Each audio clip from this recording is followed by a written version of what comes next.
বেরিয়ে এলো ঢাকা বিশ্ববিদ্যালয়ের নির্মম নির্যাতনে প্রাণ হারালো সেই তোফাজ্জল হোসেনের বিস্তারিত পরিচয়। জানা যায় তার বাড়ি বাংলাদেশের বরগুনার পাথরকাটা এলাকায়, কিন্তু এই দুনিয়াতে তার আপন বলতে কেউ নেই।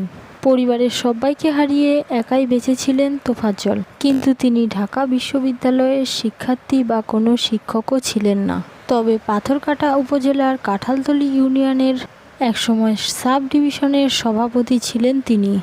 তিনি পড়াশোনা করেছেন পাথরকাটা কলেজে, কিন্তু দুর্ভাগ্য তার জীবন থেকে সব কিছু কেড়ে নিয়েছে। পরিবারের সবাইকে হারিয়ে মৃত্যুর আগ পর্যন্ত দুমুঠো ভাতের জন্য ভবঘুরের মতো তাকেও ঘুরতে হয়েছে যেখানে সেখানে।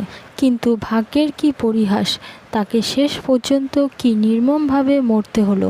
স্থানীয় এলাকাবাসীর থেকে জানা যায় অত্যন্ত সচ্ছল ও পরিচ্ছন্ন বিরোধ হিসাবে পরিচিত ছিলেন তোফাজ্জল, কিন্তু হঠাৎ করেই তার জীবনে নেমে আসে একের পর এক স্বজনদের হারানোর বেদনা।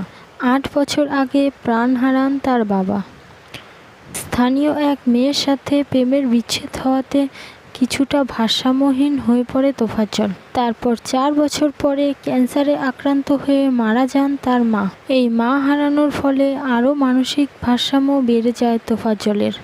এই মানসিক রোগ থেকে মুক্ত করার জন্য তারই দাদা চিকিৎসা শুরু করে। তার দাদা একজন পেশায় পুলিশ কর্মকর্তা ছিলেন। কিছুদিন পরে তার দাদাও লিভারে ক্যান্সার আক্রান্ত হয়ে মারা যান।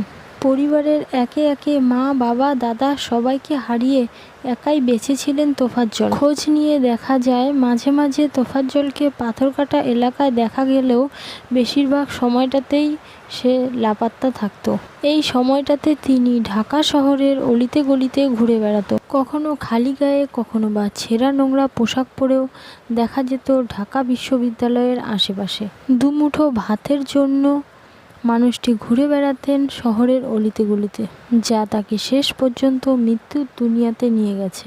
ঢাকা বিশ্ববিদ্যালয়ের ছাত্রদের হলের থেকে একজনের মোবাইল চুরি করে নেয় তোফাজ্জল। প্রথমে ছাত্ররা তোফাজ্জলকে ভাত খাওয়ার লোভ দেখিয়ে ডেকে আনে, তারপর তাকে ভাত খেতে দেয় এবং খাওয়া শেষ হলে তাকে পাশবিক অত্যাচার শুরু করে এবং এত বেশি পরিমাণে মারধর করে যে তোফাজ্জলের শেষ পর্যন্ত প্রাণটাই হারাতে হয়।